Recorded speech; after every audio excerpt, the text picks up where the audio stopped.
Crime Watch, more than a dozen Pueblo gang members are now in prison after a 5-year-long investigation. The FBI and United States Attorney's Office, alongside local law enforcement, announced the results of a crackdown on a gang they say was responsible for a whole lot of violence in the city. Natalie Chuck is live from the Pueblo Police Department tonight. And Natalie, you spoke with one man who says this kind of investigation brings back some painful memories. Yeah, Diane Allison, Steven Rodriguez is one of many people here in Pueblo brought up in a family with gang ties that date back decades. And he says this is a problem that is really just ingrained in the community. And while he does agree that this big investigation spanning multiple agencies is important, he says the biggest thing that will help fix this problem is taking care of the kids who live here. I could have been locked up for decades or been killed. Or killed somebody.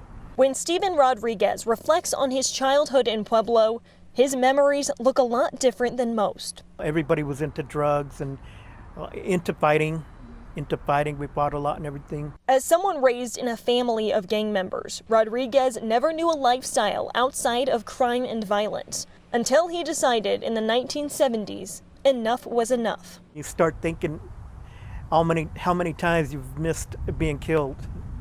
How many times you could have been in certain situations where you end up in prison for your whole life, and you wake up, you have children, and you don't want that for your children. Rodriguez is the exception, now living on the other side of society, knowing most of his loved ones haven't walked away from the gang, and probably never will. There's people that you love and you care about, and it's just like, what do I do? And you can't do nothing. It's too late then.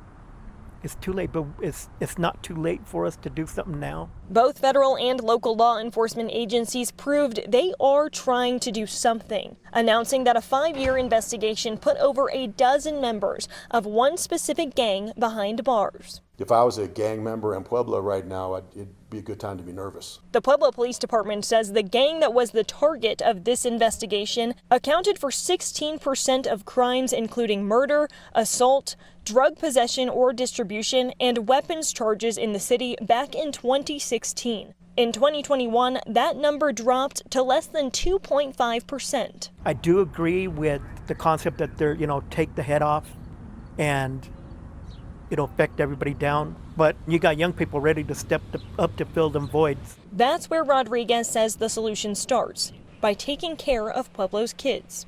Get these young people off the street and out of the hands of people that want to just use them for their ill-gotten gains. And while law enforcement continues investigating gang violence in the city, Rodriguez says he wants to see city leaders step up and fund programs for kids that will help keep their hands away from crime before they get there. Reporting in Pueblo, Natalie Chuck, News 5. Natalie, thank you.